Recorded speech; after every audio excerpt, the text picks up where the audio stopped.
Bonjour à tous, bienvenue dans le 30 minutes, une émission au cœur de l'actualité toujours. Aujourd'hui, on va aborder les problématiques de l'agriculture. C'est avec Germain Bach. Bonjour. Bonjour. Vous êtes le président des jeunes agriculteurs de Moselle. Donc avec vous, on va parler de votre avenir, à vous et à tous les agriculteurs du territoire. Ce sera en deuxième partie d'émission. Sandrine, bonjour. Bonjour. Comment vas-tu? Ça va. Alors avec toi, tu nous as préparé des activités en intérieur, j'espère, pour ce week-end. Oui, j'en ai quelques-unes, mais j'en ai d'autres à l'extérieur aussi. D'accord, j'ai de tout. Pour les courageux. C'est pour ça, ouais. Ok, on te retrouve pour les bons plans sortis tout à l'heure. Oui. Et on rejoint Uranie qui est à la ferme Gladel à Roulin. Bonjour, la nouvelle génération de paysans semble ne pas baisser les bras et lutte pour un avenir meilleur. Uranie, explique-nous quel est le constat là-bas. Oui, bonjour Margot. Alors, comme tu l'as bien expliqué, je suis dans la ferme familiale des Gladel. Vincent Gladel a repris cette ferme il y a 2 ans maintenant. Alors ici, il produit essentiellement de la viande avec une 50aine de vaches limousines, mais également aussi depuis peu une 30aine de cochons noirs. Alors, sa devise, produire local, mais aussi sans pesticides ni engrais. Il a même un projet d'ailleurs qui risque de voir le jour en septembre, une boutique où il y aurait un local de consommation où les consommateurs pourraient venir voir les animaux, donc pour établir un lien de confiance. D'ailleurs, on sait que les agriculteurs en ce moment sont dans une situation compliquée, donc on imagine qu'il y a des avantages certes, mais aussi des inconvénients à travailler de cette manière. En tout cas, Margot, tu pourras en discuter d'ici quelques minutes avec Vincent Gladel même. D'accord, merci beaucoup Uranie.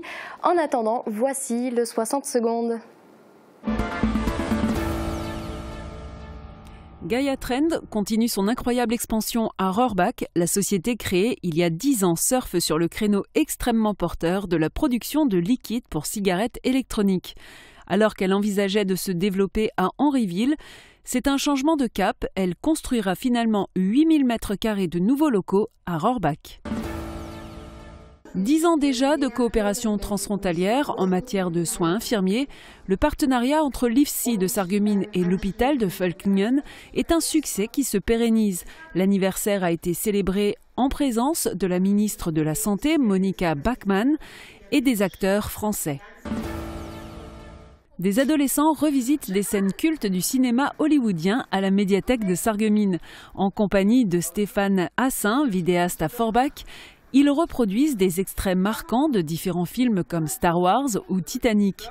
Les adolescents deviennent tantôt acteurs, monteurs, éclairagistes, sondiers, caméramans ou scénaristes.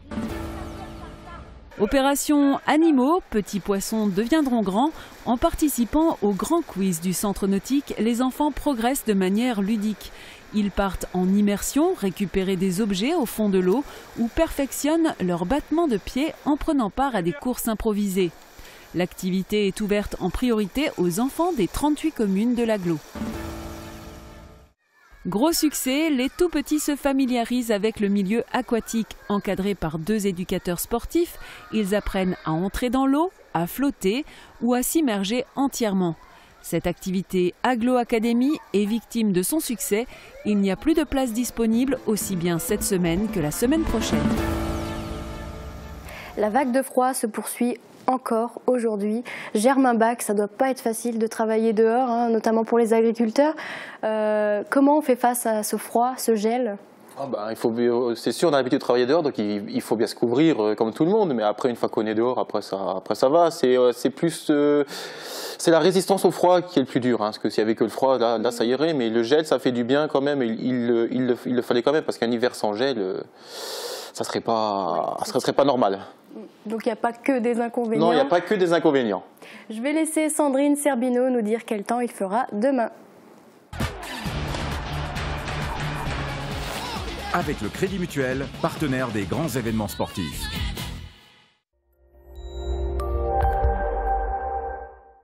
Pour demain, c'est une situation potentiellement délicate qui nous attend. Une nouvelle perturbation arrive sur notre secteur et occasionne dans un premier temps des chutes de neige humide. Elles seront ensuite suivies d'un épisode verglaçant avant que le redout pluvieux ne se confirme. Côté température, les minimales seront comprises entre -3 et -5 degrés. Les maximales atteignent 2 à 5 degrés. Demain, nous sommes le vendredi 2 mars, nous fêtons les Charles. Le soleil nous accompagnera de 7h10 à 18h16. Je vous retrouve dans un instant pour la suite de l'émission.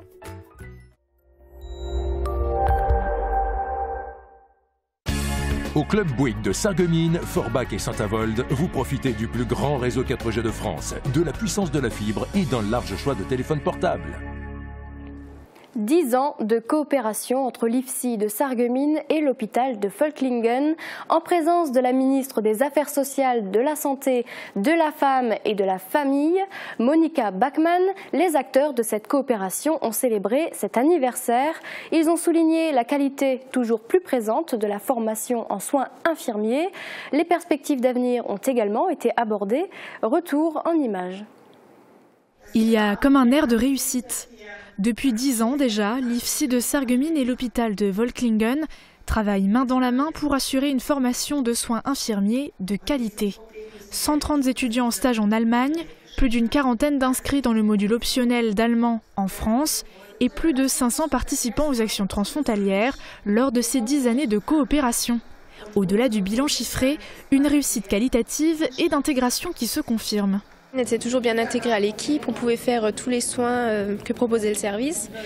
Et du coup, ça nous a permis d'évoluer, de voir les différents protocoles du service. La qualité de l'encadrement, de l'accueil, l'accès à de nombreuses, à de nombreuses découvertes, à de nombreux soins qu'ils peuvent pratiquer, l'accès vraiment à une technicité de pointe. Ça veut dire qu'ils peuvent réellement assister, observer, participer à des actes très techniques, tels que la coronarographie. Ils assistent à des interventions chirurgicales à cœur ouvert d'une haute technicité. Néanmoins, si les étudiants français peuvent à terme travailler dans les établissements allemands, leurs voisins ont besoin d'une équivalence, souvent soldée par une formation complémentaire. Malgré tout, leurs stages en France permettent de se spécialiser en psychiatrie et de travailler dans les unités pour malades difficiles, des domaines propres à notre secteur. Tout l'aspect réhabilitation, réinsertion psychosociale, qui sont des axes très forts que l'on développe chez nous à Sarreguemines, à l'hôpital psychiatrique, ce sont ces éléments-là qu'on propose aux étudiants allemands pour que chacun puisse vraiment aller découvrir des disciplines spécifiques du pays voisin. Bien sûr, cette coopération transfrontalière peut encore être perfectionnée. Barrière de la langue, lourdeur administrative, des obstacles certains, mais qui n'entachent pas la volonté des différents acteurs. On est en train de faire une démarche pour pouvoir obtenir déjà une reconnaissance du niveau de langue. Parce qu'effectivement, un jeune diplômé qui veut venir travailler en Allemagne, ensuite, il faut quand même qu'il obtienne cette reconnaissance-là pour pouvoir être recruté. Pour le moment, l'hôpital de Volklingen emploie 5 jeunes diplômés de l'IFSI, permettant une meilleure prise en charge des patients français placés dans l'établissement. À terme, cette coopération européenne entend bien redonner de l'attractivité à un domaine parfois en manque de candidats. Les voitures ne sont pas réservées qu'aux enfants. Alexandre Martin le prouve. Cet opticien de 32 ans collectionne les modèles réduits. Il nous fait découvrir sa passion. Un reportage de Morane Grandcola et Guillaume Dumonteil. Tout a commencé en 1998, donc avec ce réseau ferroviaire. Donc c'était parti d'une planche brute. Et donc grâce aux commerces locaux, à l'époque il y avait un petit magasin de miniatures sur Forbach, on m'avait offert des maquettes. Et au fil du temps, ça a permis de construire toute une ville. Il y a même mes grands-parents qui ont financé, surtout pour les machines. Et mon autre grand-père qui m'avait fabriqué à l'époque le château du Schlossberg, une reproduction totalement artisanale d'un site qui est bien connu chez nous. Et c'est ainsi qu'est née la passion d'Alexandre Martin pour le monde miniature. Il collectionne les voitures anciennes, les véhicules construits après 2000 ne l'intéressent pas.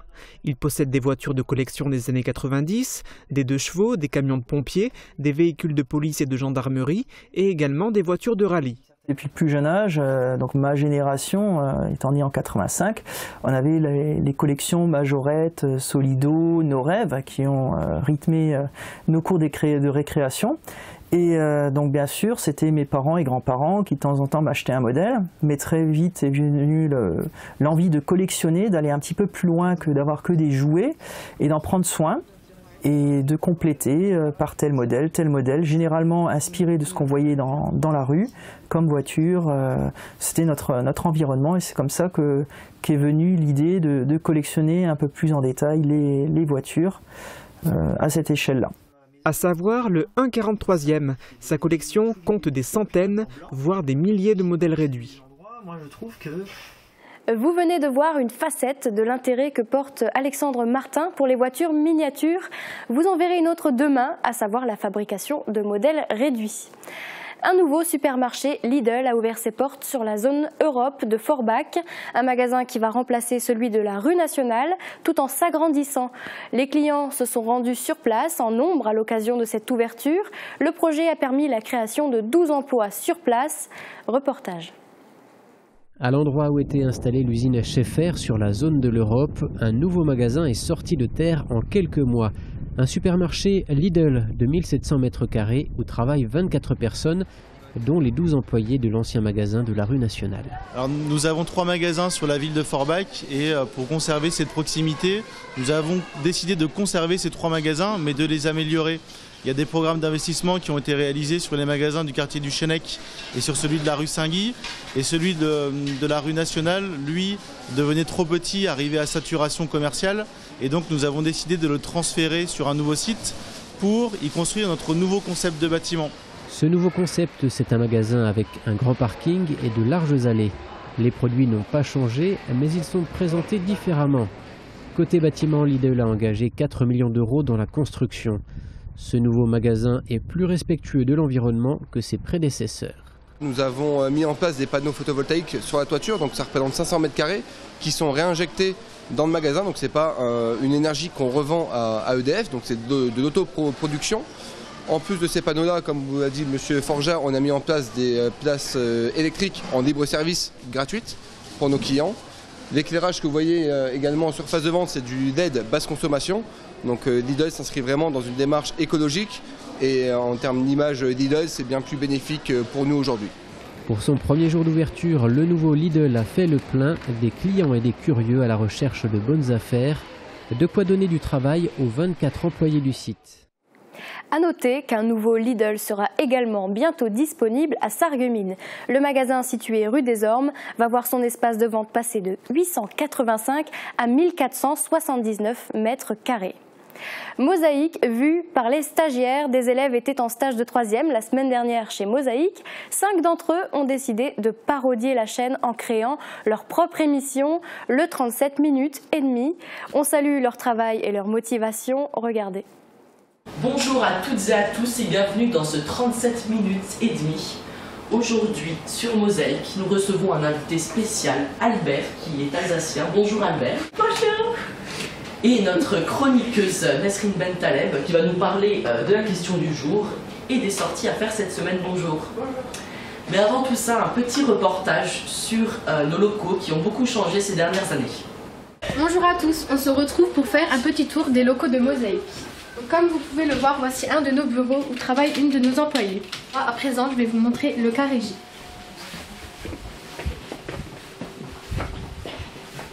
Comme vous pouvez le voir, nos employés sont en train de réparer la lumière. Ah, on dirait que l'électricité nous a littéralement lâchés. Comme vous pouvez le voir, un de nos employés est en train de filmer une des autres. Ça crase. Partez!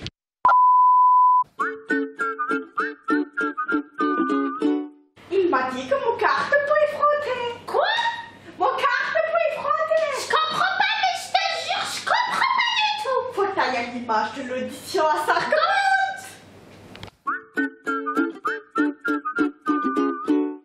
Alors je me trouve en direct de Sarreguemines et je peux vous dire que c'est une ville qui est totalement morte. En plus il fait super froid, j'ai très froid, je me l'écaille, donc je m'en vais.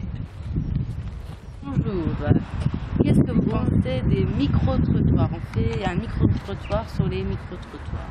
Eh bien écoutez, personnellement je ne suis pas contre, surtout que ça permet de faire des fois de la publicité, hein. Surtout quand on a une entreprise qui peut être pas trop développée. Hein. Moi, je pense que c'est toujours quelque chose de bien d'avoir la vie des gens. Qu'est-ce que vous en pensez de Mosaïque TV? Je pense que c'est une bonne chaîne, mais vous êtes partout, partout, dans les villes, dans les campagnes, sur les réseaux, absolument partout. Mosaïque! My God! Gros bisous à mes parents. J'adore vraiment. C'est la question. Qu'est-ce que vous pensez de Mosaïque TV? J'aime trop! J'adore, je pense à la télé! Merci à tous nos téléspectateurs de nous avoir regardés. C'est la fin de cette émission. Et demain, nous nous retrouverons à... Oh yeah.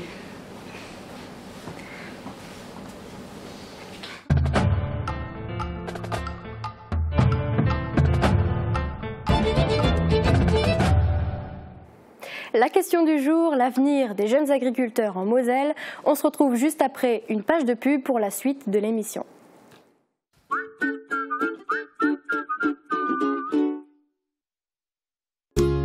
Faites le plein d'énergie. Avec votre magasin La Vie Claire, découvrez tous les produits bio pour une cure de remise en forme. Jus de bouleau, jus de légumes, compléments alimentaires. Bio Santé Crépy, La Vie Claire, au 5A rue des Ormes, à Sarreguemines. La Vie Claire. Alors l'un des fous dit à l'autre, tiens, voilà la table te pique. Tu peux répéter la fin? C'est quand même bien, hein, c'est chouette de tout entendre, hein, Jackie? Et c'est à moi là. La passion de l'audition, ça se partage.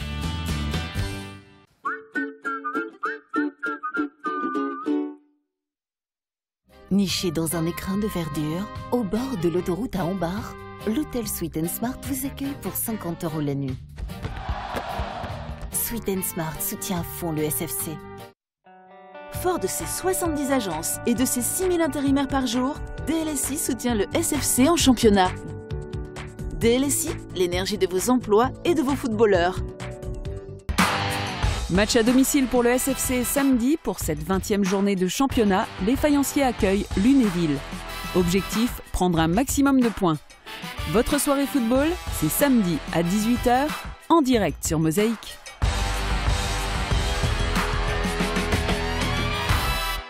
On vous questionne du lundi au jeudi. Vos avis nous intéressent, c'est l'heure de la question du jour. C'est les vacances, le moment le plus attendu par les enfants. Que font-ils pour s'occuper? Vacances au sport d'hiver, centre aéré? Dites-nous tout dans les commentaires. Alors Sandrine, comment peut-on occuper les enfants pendant les vacances? Eh bien, ce qui ressort en majorité dans les commentaires, ce sont des ateliers de bricolage et de création. Par exemple, de la pâte à modeler, des dessins, ou comme Isabelle et Myriam et Audrey, des bricolages et de la peinture pour préparer les décorations de Pâques. Manu nous a même envoyé une photo de son atelier peinture à la maison avec une idée de déco à faire super chouette avec les enfants. Mais sans oublier, bien sûr, de faire ses devoirs pour ne pas perdre la main. Oui. C'est une réponse qui est aussi revenu assez souvent dans les commentaires. Et en ce qui concerne sinon les activités à faire à l'extérieur, les sorties les plus appréciées sont le cinéma, la piscine ou encore le bowling. Et pour ceux qui n'ont pas la chance d'être en vacances en même temps que leurs enfants, il reste toujours la solution des grands-parents. Et d'ailleurs, il ne faut pas oublier que dimanche, c'est la fête des grands-mères. Angélique nous a d'ailleurs écrit qu'elle allait profiter de ses vacances pour faire de la peinture et un petit cadeau personnalisé pour l'occasion. Chouette. Ouais. C'est vrai qu'il ne faut pas l'oublier, hein, mais ce n'est pas le seul événement du week-end. On en saura plus tout à l'heure avec toi. Pour l'instant, je me tourne vers vous, Germain Bach. Rebonjour. Rebonjour. Donc samedi, voilà, c'était l'ouverture du salon de l'agriculture. Ce qu'on peut retenir, c'est des agriculteurs en colère. Pourquoi c'est si difficile d'être un jeune agriculteur aujourd'hui? Aujourd'hui, c'est si difficile d'être un jeune agriculteur parce qu'aujourd'hui, on n'a aucune vision d'avenir, on n'a aucune. Il faut savoir que c'est soit la politique du gouvernement ou soit la politique de l'Europe qui donne le cap à ce qu'on veut de nous demain. Et aujourd'hui, on ne sait pas ce qu'on veut de nous demain. C'est vraiment, on a des choses contradictoires qui nous disent. On nous impose, on produit déjà de la qualité, on nous impose encore des normes supplémentaires, plein de normes supplémentaires, et d'un autre côté, on va aller négocier de l'arrivée massive de viande du Mercosur, qui sera moins tracée que nous, moins de qualité que nous. Donc après, on a vraiment des choses contradictoires, on ne sait pas ce qu'on veut de nous. Et de même, on a aussi, comme on sort déjà de 3 années de crise, On a commencé la 4e et dans tous les domaines, ça soit le lait, ça a commencé par le lait, après il y a eu la viande et les aléas climatiques ont fait que les céréales sont aussi en crise depuis 1 an et demi. Et avec des prix mondiaux qui sont plus bas. Donc c'est vraiment donc déjà une crise économique du monde agricole, sachant qu'il y a plus de la moitié des agriculteurs au niveau France en 2016 qui ont eu un revenu inférieur à 360 € par mois. Et accompagné de ça, une vision politique et une volonté du gouvernement de lâcher la politique, enfin de lâcher, je veux dire, la politique agricole européenne. On a vraiment un président qui croit plus à l'agriculture. Enfin, c'est ce que nous on ressent, malgré toutes les annonces qu'il fait. On a l'habitude d'avoir des annonces du gouvernement. Alors ça, on a l'habitude d'avoir plein d'annonces, des promesses. Et d'un autre côté, on n'a aucun acte. Et ça, que ce soit les politiques actuelles ou ceux d'avant ou encore ceux d'avant. À chaque fois, ils nous promettent des choses. Et derrière, il n'y a aucun acte. Et c'est plutôt les actes dans le sens inverse. D'accord, donc c'est pas suffisant pour vous rassurer, toutes ces mesures qui sont prises par le gouvernement. Vous ne sentez pas soutenu, en fait. Voilà, on ne se sent pas soutenu et les mesures, pour l'instant, il n'y a aucune mesure qui a été prise. Ça n'a que été des paroles, comme les paroles des EGA, donc États généraux de l'alimentation. Donc c'était une bonne idée en soi de repartir du coût de production. C'est-à-dire que vraiment qu'on arrive enfin à vivre de notre métier, parce que c'est quand même à comble, on est la seule profession en France que... On est en gros les seules entreprises que on ne maîtrise pas. C'est pas nous qui sommes en position de force de dire demain on veut vendre à tel prix. Donc on nous impose le prix. Donc ça a été vraiment ça, une force qu'il a voulu mettre en avant. Mais aujourd'hui, les négociations commerciales qui se sont terminées hier entre les grandes distributions et les industriels, eh ben, la vision et l'optique des EGA est déjà bien bas et on a une baisse entre 3 et 12% en fonction du même prix que de 2017. Donc c'est vraiment pas... Le signal des EGA est déjà bien éteint. Si on revient sur un plan plus local, en Moselle, le territoire agricole, ça représente combien de pourcentage du territoire à peu près? Pourcentage du territoire, en Moselle, on est déjà, la partie de la Moselle, ça dépend qu'en termes d'agriculture, parce qu'on est déjà, le département de la Moselle, il y a déjà à peu près la moitié de sa surface est en bois, en forêt, donc c'est déjà très exceptionnel. Après, en surface, ça je peux pas trop vous dire, mais je sais, aujourd'hui, on a à peu près 3600 exploitants sur le territoire de la Moselle, 3600 exploitants, donc qui est en chute libre d'année en année. Ensuite, il y a de moins en moins de repreneurs et par rapport aux gens qui partent en retraite. Donc voilà, donc aujourd'hui avec la conjoncture, il y a moins de jeunes qui osent s'investir, qui osent aller, sachant qu'on n'a pas de vision à l'année prochaine ou vraiment encore une vision à long terme, sachant que quand un jeune s'installe, c'est pour une carrière, on ne fait pas ça pour changer au bout de 6 mois. Comme on prend des investissements sur 15-20 ans et à chaque fois, c'est une entreprise qu'on développe. Donc, quand on s'installe, c'est pour faire sa carrière. Donc, on n'a pas de visibilité aujourd'hui. Donc, aujourd'hui, il faut vraiment avoir la passion dans le sang pour pouvoir se lancer dans ce métier. Est-ce qu'aujourd'hui, en Moselle, on parle pour le territoire, est-ce que l'élevage seul suffit à s'en sortir? Est-ce que la polyculture, c'est devenu une obligation? Aujourd'hui, l'élevage seul... Il faut savoir que le territoire de la Moselle est un territoire où on voit de tout. On a un terroir qui fait qu'on a des surfaces des surfaces qui peuvent être en céréales cultivées et puis des surfaces qui sont que herbagères. Donc la polyculture élevage, c'est le territoire qui a fait que, en gros, presque tout le monde est polyculteur élevage. Et aujourd'hui, l'élevage en elle-même, vu les cours de la viande ne sont pas rentables aujourd'hui. On est en dessous de notre coût de production et en céréales, on est aussi en dessous de notre coût de production parce que comme on fait des rendements un petit peu, on va dire, corrects, mais un petit peu en dessous de la moyenne au niveau des autres bassins de production, genre en France, la Beauce et compagnie, qui ont un terroir vachement magnifique par rapport au nôtre. Et vraiment, donc on a des coûts de production un peu supérieurs et les coûts et puis les prix, comme on est un marché mondial, des normes locales, mais un marché mondial, donc actuellement, on est en dessous de nos coûts de production, que ce soit dans le domaine des céréales, du lait ou de la viande. D'accord. Donc ça ne suffit plus à vous rapporter suffisamment d'argent pour pouvoir en vivre. D'ailleurs, est-ce que certains agriculteurs se voient obligés d'avoir une autre activité professionnelle à côté? Oui, de plus en plus de personnes, on en connaît, qui sont... qui commencent à être double actifs, aller prendre un petit boulot à droite ou à gauche pour s'en sortir, pas pour s'en sortir, mais qui au moins un petit peu de trésorerie qui rentre pour le foyer familial. D'accord, donc ça devient quand même alarmant comme situation. Alors justement, nous sommes en duplex avec un agriculteur de la ferme Gladel à Roulin. Vincent Gladel, bonjour. Vous tenez donc la ferme Gladel et cette exploitation, vous l'avez reprise de vos parents. Vous y produisez de la viande de bœuf et de la viande de porc. Comment se porte votre élevage ? Voilà, tout à fait. Bonjour d'abord. Mon exploitation, oui, j'ai repris la ferme des parents il y a de ça 2 ans. Aujourd'hui, la ferme se porte correctement, ça va. J'investis, je suis en train de faire un nouveau bâtiment. On va faire un magasin de vente parce que l'axe de mon exploitation, pourquoi j'ai repris l'exploitation, c'est vraiment pour axer sur la vente directe de viande bovine et de viande porcine. Alors vous avez pour projet de passer progressivement à une agriculture biologique. Vous avez déjà l'appellation bio sur vos vaches, si je ne me trompe pas. Et pour les cochons, c'est en cours ? Voilà, nous, même bien plus que le bio, on a toujours fait, mes parents aussi, sans engrais, sans pesticides, sans antibiotiques. On élève bien nos animaux, les animaux en bonne santé avec de la bonne alimentation. Elles n'ont pas besoin de médicaments. Et les prairies, pour avoir des bonnes prairies, il n'y a pas forcément besoin de pesticides ou d'engrais.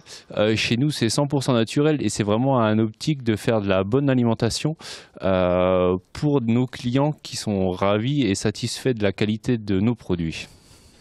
Quand on veut investir dans le biologique, quels sont les contraintes en termes d'investissement ? Déjà, tout ce qui est ce type d'agriculture, c'est vraiment, il faut partir sur un aspect plutôt qualitatif que quantitatif. Il faut partir sur qu'est-ce que je veux faire, qu'est-ce que je veux bien faire et partir sur un système global de toute l'exploitation. L'exploitation crée de la matière organique par les déjections des vaches, ça fertilise les champs et c'est un cycle fermé qui marche très bien à une échelle très locale avec un débouché qui est aussi local. Sur mon exploitation, ça marche bien. Après, c'est peut-être pas le modèle sur toutes les exploitations, mais sur les exploitations qui, comme les miennes, veulent faire de la diversification, c'est quand même un plus. Concrètement, du coup, à quoi s'attendre en termes de rendement si on bascule vers une agriculture biologique ? C'est simple, c'est 2 fois moins de rendement. C'est 2 fois moins de rendement, mais la qualité ça n'a pas de prix. L'alimentation qu'on veut manger, je suis fier de donner ma viande ou mon miel, je le donne à ma petite fille, ça n'a pas de prix, ça. D'accord, donc du coup, c'est le prix à payer pour manger bien. Merci Vincent Gladel d'avoir témoigné pour Mosaïque. Je me tourne de nouveau vers vous, Germain Bach. Vous pensez que le bio, c'est une solution pour s'en sortir ou pas du tout ? Après, le bio, c'est peut-être une solution localement en fonction des attentes d'un groupe de consommateurs local. Mais je reviendrai sur le reportage qu'on vient d'avoir. Il faut pas... J'ai eu l'impression qu'on oppose l'agriculture bio et l'agriculture conventionnelle.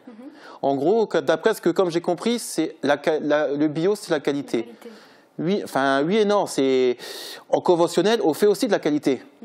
L'agriculture française est reconnue pour faire de la qualité. C'est pour ça que depuis 2011, la gastronomie française est quand même reconnue au patrimoine mondial de l'UNESCO. Donc c'est bien parce qu'on fait quelque chose de qualité. Donc il ne faut surtout pas opposer le monde bio et le monde conventionnel. Après,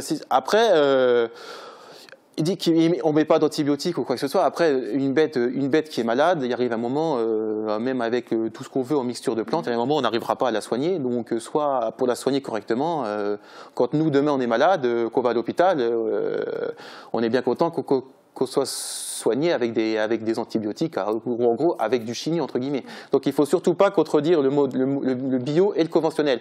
Aujourd'hui, il y a de la place sur les deux sur le marché. Aujourd'hui, donc, le bio, il a un coût. Comme il a dit, le rendement est divisé par 2. Donc aujourd'hui, est-ce que le consommateur est prêt à payer beaucoup plus cher pour avoir quelque chose de bio ? Aujourd'hui, on a été, avec mes responsabilités, j'ai réussi à avoir la chance d'aller en formation à Paris au CREDOC. Donc le CREDOC, c'est un organisme qui étudie les consommations futures, une perspective future des consommations des gens. Donc on avait demandé essentiellement sur le domaine de la viande. Il faut savoir, le bio, certes, il a un avenir, mais en gros, il restera toujours entre 10 et 15% de la consommation. Globale. Donc tout le monde ne peut pas faire du bio. Si tout le monde fait du bio, ceux qui en font, ça ne marchera plus. Voilà, c'est ce qu'on voit aujourd'hui. Il y en a beaucoup qui sont convertis dans le bio ces dernières années. Et aujourd'hui, on va avoir un afflux de viande ou de céréales qui sont avec le label bio sur le marché. Aujourd'hui, on n'a pas les filières qui sont aptes à englober tout cet afflux de matière. Donc aujourd'hui, oui, du bio, oui, au niveau local, surtout dans des élevages de viande et compagnie, c'est vraiment le truc le plus, on va dire, entre guillemets, le plus simple à faire de la viande en direct au consommateur, parce que c'est là qu'il n'y a pas beaucoup de transformation. Hein. Après, dès qu'on part en céréales, il faut transformer soit en farine, et c'est encore plus délicat en investissement. En lait, alors là, il y a tous des laboratoires de transformation pour faire du lait, si on veut le transformer en yaourt, en fromage ou compagnie.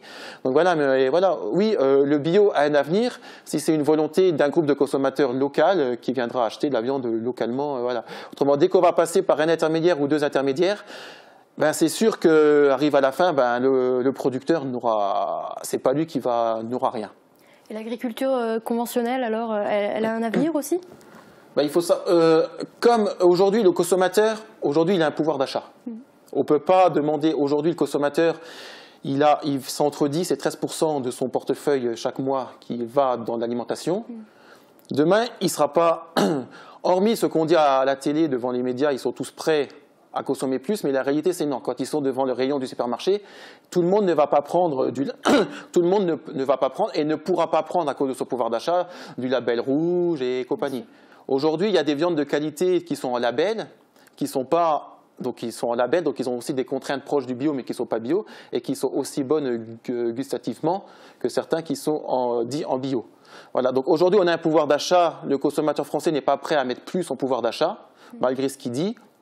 Et c'est contradictoire, aujourd'hui ils disent que l'alimentation c'est cher, qu'ils ne sont pas prêts à payer plus, mais demain pour aller acheter le dernier smartphone à 1 000 €, ils seront tous prêts à y aller. Donc après, les consommateurs, des fois, ils ont des priorités.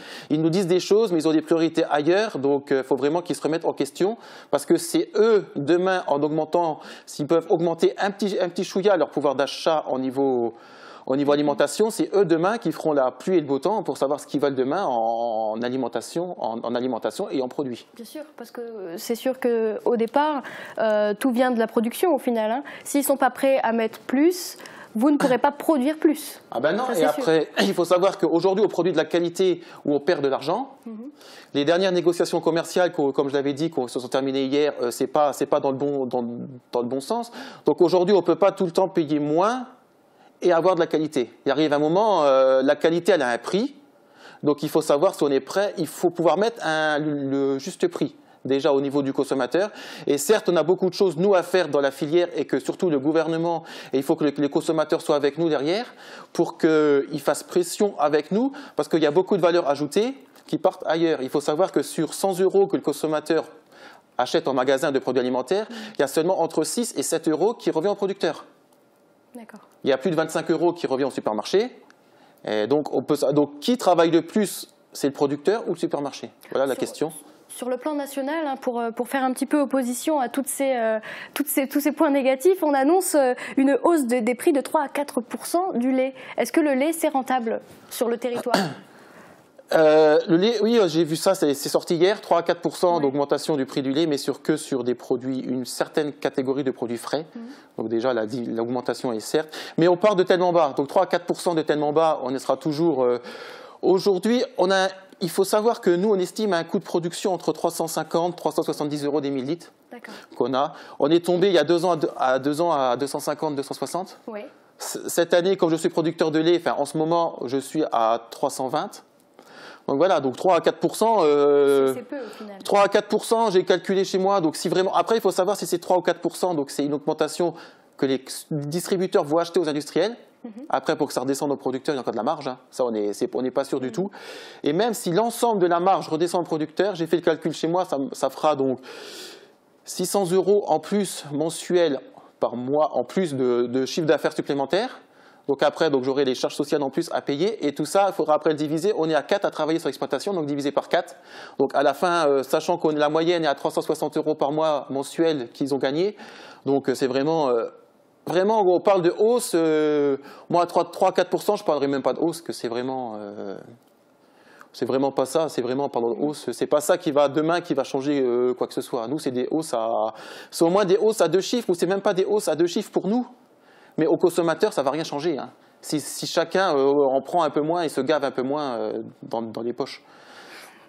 D'accord, bon, en tout cas, vous avez été entendu, hein, je l'espère. C'est sur cette note qu'on va terminer cette interview. Merci d'avoir été avec nous.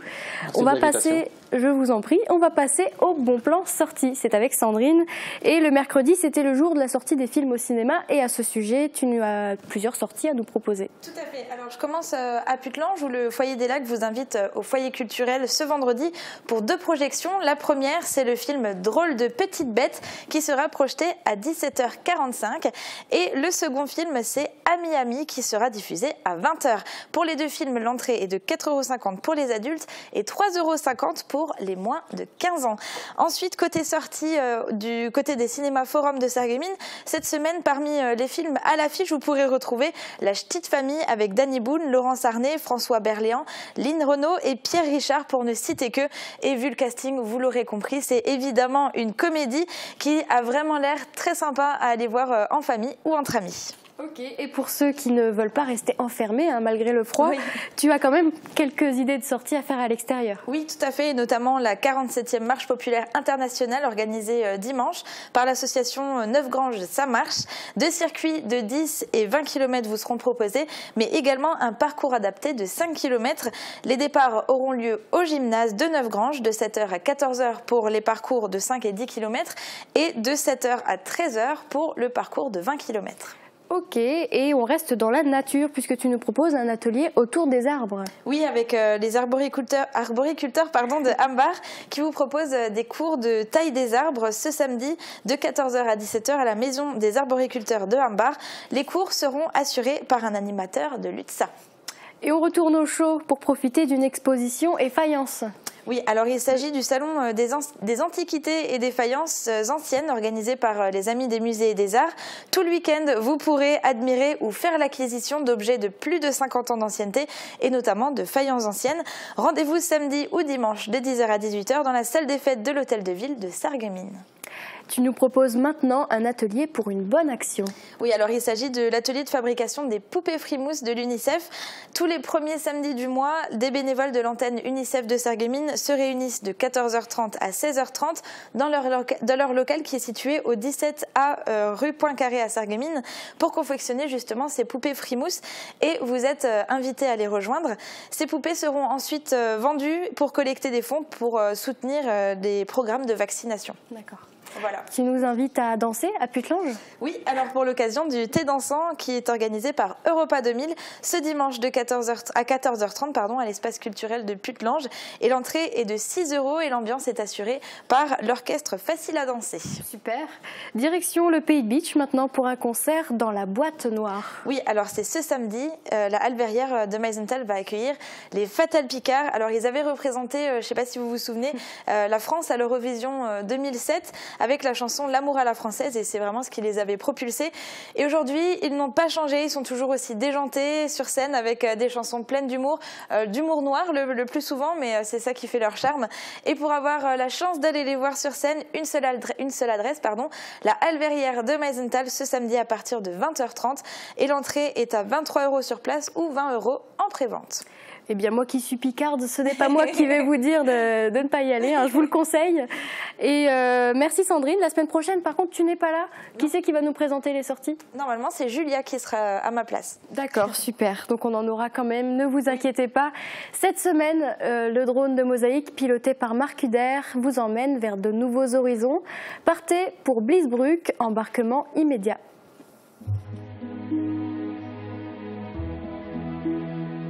Bienvenue à Bliesbruck, littéralement le pont sur la Blies. Un nom qui évoque le cas particulier de ce village de la vallée.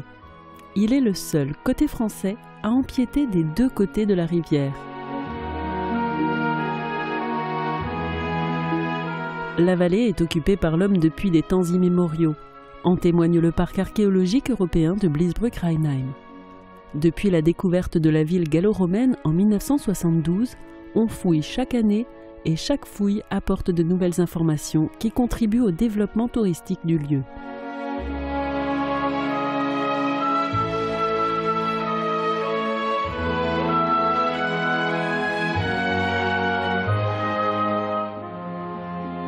Qui dit deux rives, dit deux côtés. Le grand côté, rive gauche, et le petit côté, rive droite. C'est là-bas que la vie du village s'est développée jusqu'à la Seconde Guerre mondiale. La reconstruction s'est faite principalement du grand côté. Peut-être a-t-on eu peur d'une autre évacuation et d'être ainsi coincé du mauvais côté de la Blies.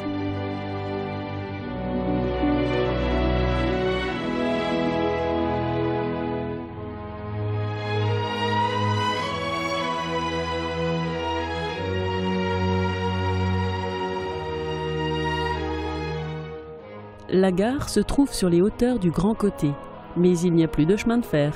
Cette voie est désormais le domaine des cyclistes, des promeneurs et des amoureux de la vallée, comme le millier d'habitants de la commune. Eux le savent bien, il fait plutôt bon vivre au bord de la Blies, et ce n'est pas un hasard si l'on s'y installe depuis tant de siècles.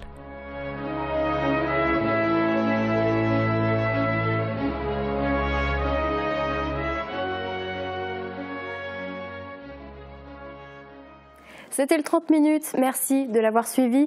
Germain Bach, merci d'avoir été notre invité. Merci de l'invitation. À bientôt. À bientôt. Sandrine, merci à toi. Je te souhaite de bonnes vacances. Merci. On se retrouve dans une semaine du coup. Ça. Et moi je vous retrouve demain à midi. Belle fin de journée à tous.